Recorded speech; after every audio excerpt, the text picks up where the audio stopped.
আসসালামু আলাইকুম প্রিয় শিক্ষার্থী বন্ধুরা, আশা করছি সকলে ভালো আছেন। আজকে আমরা শিখব ফার্সি শব্দ।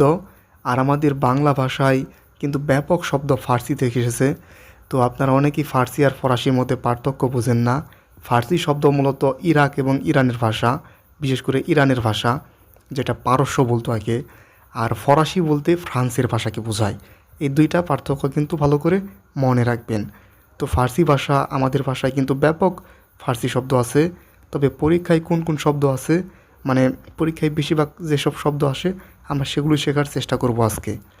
তো যদি দেখি 1 নম্বর যে রুল, সেখানে কি বলা হয়েছে, আইন সংক্রান্ত প্রায় সকল শব্দই আরবি, কিন্তু আইন শব্দ নিজেই ফার্সি শব্দ।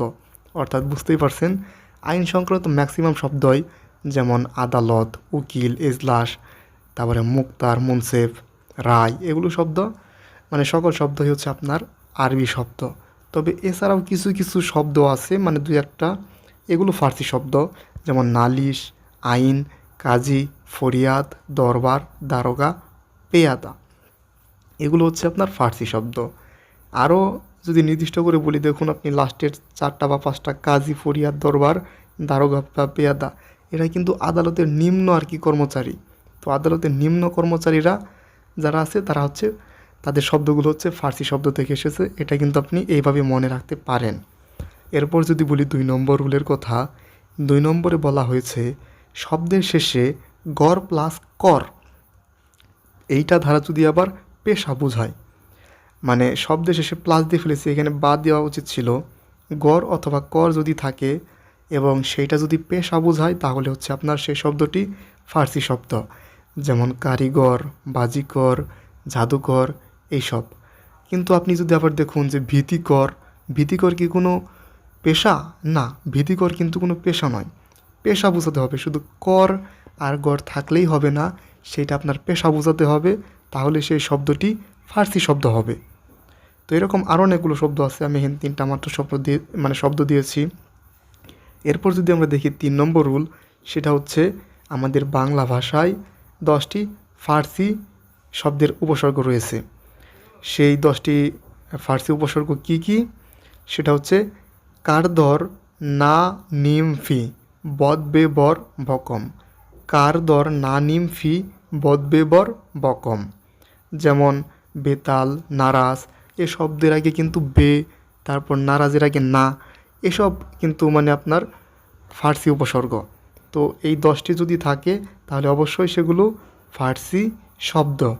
কারদর, না, নিম, ফি, বদ, বর, বকম। এরপর যদি আমরা দেখি 4 নম্বর রুল, 4 নম্বর রুলে এখানে বলা হয়েছে কিছু কিছু রং আছে, এইসব রঙের নাম ফার্সি শব্দ থেকে এসেছে, যেমন সবুজ, সাদা, আসমানি, সফেদ, চকলেট। মানে যে সাদা, আসমানি এবং সফেদ, তিনটাই তো সাদা রঙের সাথে অনেকটা কানেক্টেড, তাই না? যদিও আসমানি অনেকটা নীল রঙের, কিন্তু আকাশের মধ্যে মাঝে মাঝে কিন্তু সাদা সাদা পুঞ্জিও কিন্তু ভেসে ওঠে। তো যাই হোক, এইসব শব্দগুলো আপনার ফার্সি শব্দ। এরপর যদি বলি পোশাক, অনেকগুলো মিলের পোশাক আছে আমাদের বাঙালিদের, যেসব পোশাকের নামও কিন্তু এসেছে এই ফার্সি শব্দ থেকেই, যেমন পাঞ্জাবি, পায়জামা, এমনকি পোশাক জামা, এই 2টা নামও, সেলোয়ার কামিজ, চাদর, রুমাল, এসব শব্দ আপনার ফার্সি শব্দ থেকে এসেছে। তাহলে কি কি? সেলোয়ার কামিজ, পোশাক জামা, পাঞ্জাবি, পায়জামা, চাদর, রুমাল, এসব শব্দ ফার্সি শব্দ থেকে এসেছে। এরপর কিছু গালি আছে যেগুলো আমরা দিয়ে থাকি মানুষকে, বা কটু কথা হিসেবে ব্যবহার করে থাকি মানুষের সাথে, এগুলো এসেছে ফার্সি থেকে, যেমন ফাঁকিবাজ, বদমাশ, চশমখোর, খতরনাক, জানোয়ার, এসব শব্দগুলো আপনার ফার্সি শব্দ থেকে এসেছে। এরপর ধর্মীয় সংক্রান্ত অনেক শব্দই আপনার ফার্সি থেকে এসেছে, যেমন খোদা, নামাজ, রোজা, ফেরেশতা, পয়গম্বর, মুসলমান, গুনাহ, বেহেশত, দুজক।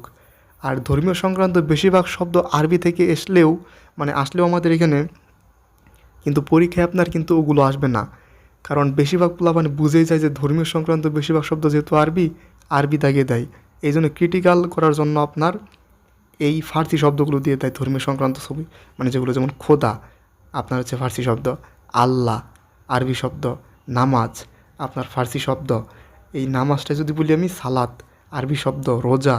তো এরকম মানে সিয়াম হচ্ছে আপনার আরবি শব্দ, ফেরেস্তা, পয়গাম্বার, ঠিক আছে। মুসলমান, আবার মুসলিম কিন্তু অন্য শব্দ, মুসলমান ভালো করে দেখুন। গুনাহ, বেহেস্ত, দোজক। জান্নাত হচ্ছে আপনার আরবি শব্দ, বেহেস্ত হচ্ছে আপনার ফার্সি শব্দ, আপনার হচ্ছে জাহান্নাম হচ্ছে আরবি শব্দ, দোজক হচ্ছে ফার্সি শব্দ। এরকমভাবে কিন্তু বুঝে বুঝে পড়তে হবে। বুঝে বুঝে না পড়লে কিন্তু এগুলো মনে রাখতে পারবেন না। কারণ সাধারণত এগুলো আমরা অনেকবার পড়ি কিন্তু মনে রাখতে পারি না। সেই জন্যে বারবার বারবার করে এগুলো পড়তে হবে। তো আশা করছি ভিডিওটি ভালো লেগেছে। আজকের মতো এতটুকুই। আরও যদি কোনো প্রশ্ন থাকে অবশ্যই কমেন্টে করতে পারেন, আমরা উত্তর দেওয়ার চেষ্টা করব। সকলে ভালো থাকবেন। সকলকে আসসালামু আলাইকুম।